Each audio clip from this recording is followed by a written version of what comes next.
Welcome to Lawyer Business Advantage.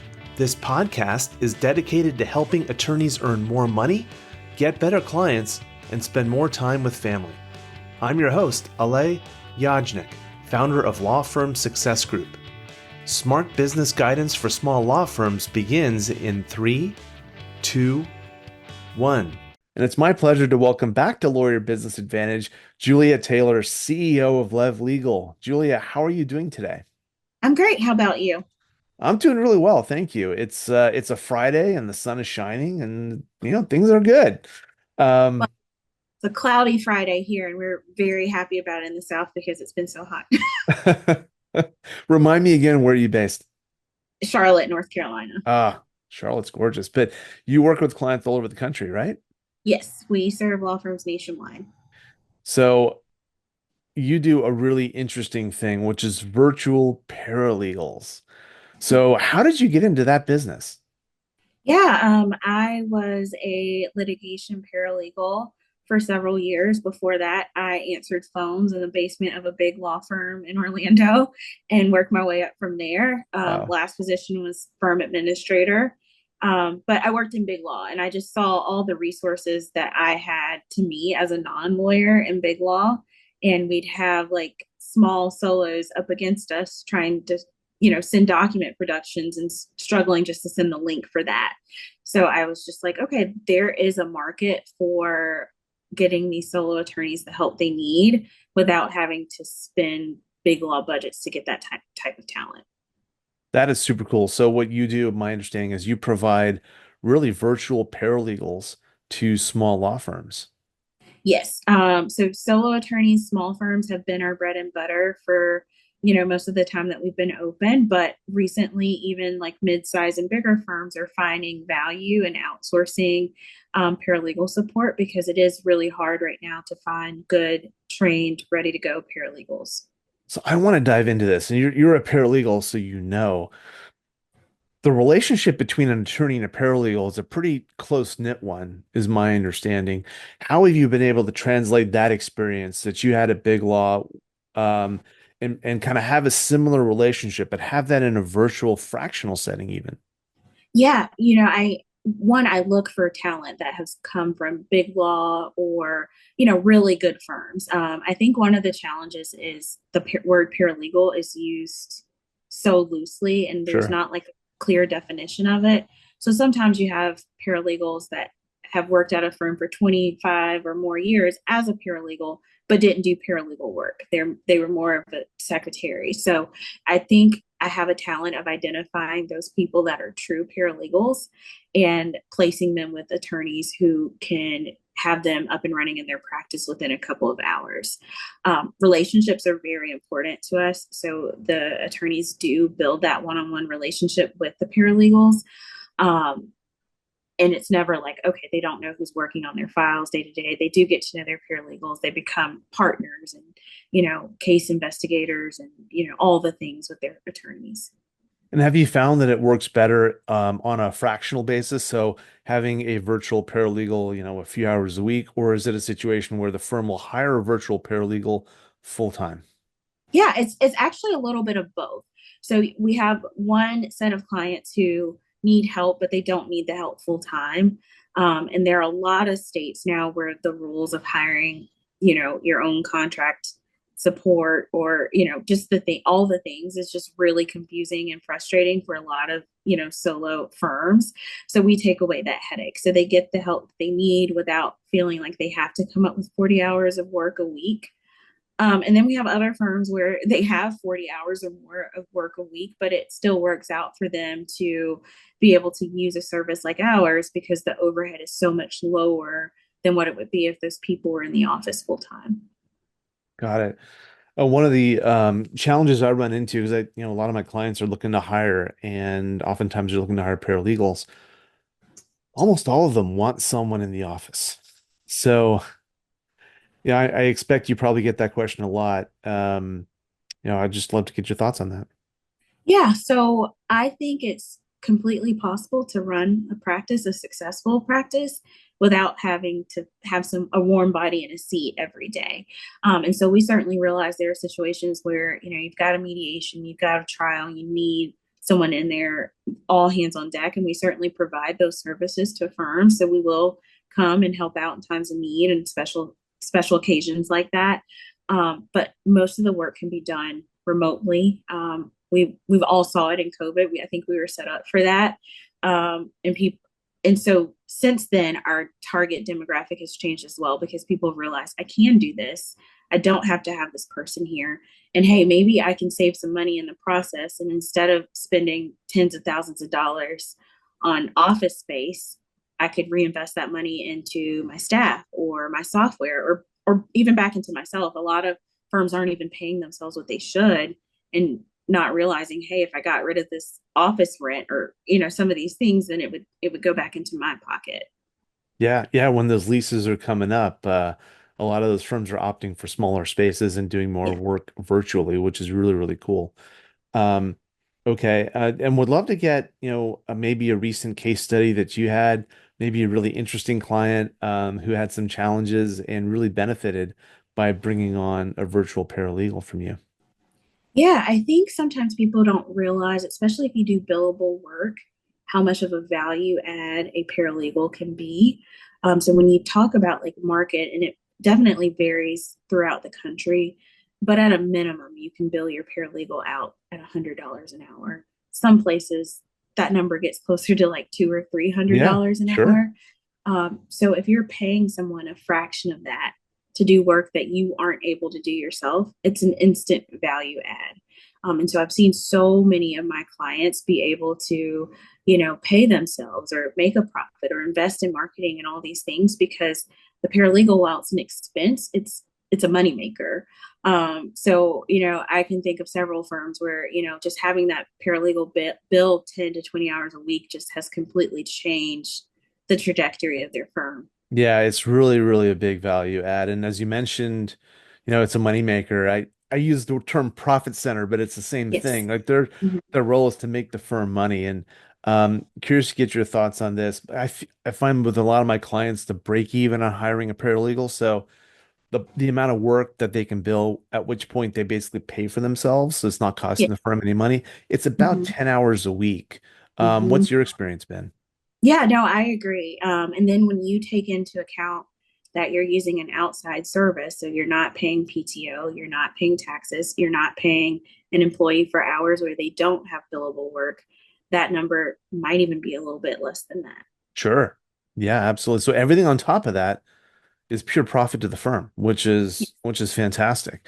And the other nice thing about paralegals is they're not you. So for all you attorney entrepreneurs that are out there who want to take vacations, paralegals will make you money while you're away, which is always a really nice thing. Um, in terms of where your paralegals are located, kind of take me through the vetting process, the sourcing process that you have for establishing your pool of paralegals. Yeah, I think we talked about this a little bit before, but I have a recruiting and staffing business. And so I have a lot of tools available to me that sometimes the firms don't have access to. So I use those tools. I have a team that supports me, an operations manager and a client success manager, and so on. And so the paralegals usually go through a three-step interview process. So that starts with filling out a virtual interview and answering some questions. And as a side, I highly recommend to firms who are trying to hire to have something like that in place, so you can really quickly eliminate the people who won't take the time to commit to a thorough interview process. So for us, that initial interview, if you do it and you have thoughtful answers, you look presentable, that sort of thing. It just usually shows that, okay, this is probably a good candidate. And we get a lot of people who are like, no, I'm not doing that. So we can weed those people out pretty quickly. So they do that, and then they interview with my leadership team, and we go through that process. And then usually they interview with me personally. From there, we check references, do background checks. We do require that we talk to attorneys or firm administrators, people in leadership that they've worked with before. That's really important to us. We want to hear from attorneys or law firm leaders that, yeah, this is somebody that you can really depend on. They were great at their job, that sort of thing. So we're very serious about that. And then to your other question, everyone here is US based. We typically require 10 years of experience to join the team. And I think that kind of sets us apart for sure. There's a lot of work going overseas and things like that. But these are US based, tried and tested paralegals. Wow, I didn't realize that 10-year guideline. That is phenomenal. Mm-hmm. And so, if is it okay if we did like a just a quick dip into your business real quick? Yeah, Yeah. absolutely. So, with your, basically you're providing staffing for law firms in the paralegal space. And so I can see kind of two aspects of demand for that. One is Mm-hmm. getting law firm clients. The other one is establishing and growing your pool of caregivers. Oh, Mm-hmm. not caregivers, excuse me, paralegals. Uh, Right. which do you think is most challenging? Definitely the paralegal side. And again, it goes back to the term being used so loosely. To be, you can say you're a paralegal, but if you didn't do research, you didn't draft motions, you scheduled meetings and things like that, those are very useful skills, but they're not necessarily paralegal skills. So it's hard to sometimes weed out those people because you get a resume and it looks great, right? Oh, they've stayed at jobs, they haven't hopped around, but they really truly don't have those paralegal skills that when you're outsourcing you really need. Yeah, that makes a lot of sense. Thanks for sharing that. And that Yeah. makes, yeah, I can see why that would be a definite challenge Mhm. with your process because you're not just going to take anybody. Um, and then, you know, paralegals are in such demand right now. Mhm. Tell us a little bit about the kind of paralegal that would opt to work with Lev Legal instead of getting a full-time, position at a law firm. Yeah, absolutely. Well, I will say I read a study and I can't remember the source of it, but it talked about the industries that were most toxic and had the unhappiest employees. And legal was like one or two, right? Probably behind nurses. Doctors, yeah, Yeah, it's doctors and medical and nurses. legal. They're always Yes. fighting for that top spot.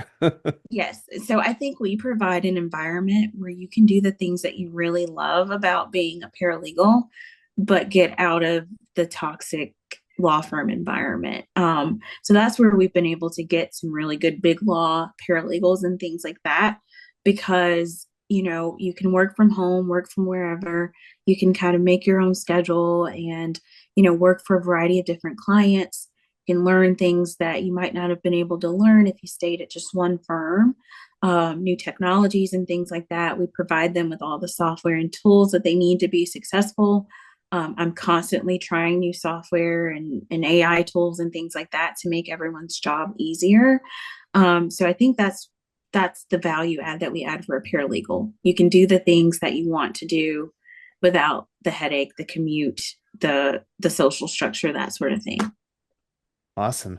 And Julia, who is sort of the ideal law firm? Like, what are the characteristics of a law firm that would make them a really good client of yours? Yeah, I think it's twofold. Number one, if you are a solo or a small firm and you've been doing it by yourself for a while and you're frustrated, you need help. Financially, you could use a push. I think definitely you could find some value in outsourcing a paralegal and getting that immediate help that you need. And also, if you're a firm, you're established, you have staff in place, but they're frustrated, they're overwhelmed, they're overworked, and you're having a hard time finding someone to join the team permanently, I think outsourcing is a really good tool that you can use to provide some relief to your staff and fill holes while you either hire permanently and or not. Sometimes it just works out and you don't need to hire. Right, right. Okay, great. And if people, actually, before we get into that question, what are some things that you're excited about with Lev Legal in the future? Yeah, I'm excited about implementing a training and junior paralegal program. We've tested that out a little bit, and we want to give opportunities to, excellent paralegal students who are just getting into the legal field and have them work under some of our senior paralegals and learn practice areas that they're interested in, that sort of thing. So I'm really excited about that because I feel like a lot of the paralegal job force is aging out and we need to really be advocating for this as a legitimate and successful career option. Awesome. I love that. And you're spot on with that point about the workforce aging out, for paralegals and other related industries. Yeah. If people want to reach you, Julia, what's the best way for them to do that? Yeah, our website is the best way. There's a link to schedule a call with me directly. It's lev-legal.com. Always happy to talk. Anyone that schedules speaks to me personally initially and throughout the process. So happy to chat. Awesome. Julia, thank you so much for being on the Lawyer Business Advantage podcast today. Awesome. Thank you. And that's a wrap for this episode of the Lawyer Business Advantage podcast.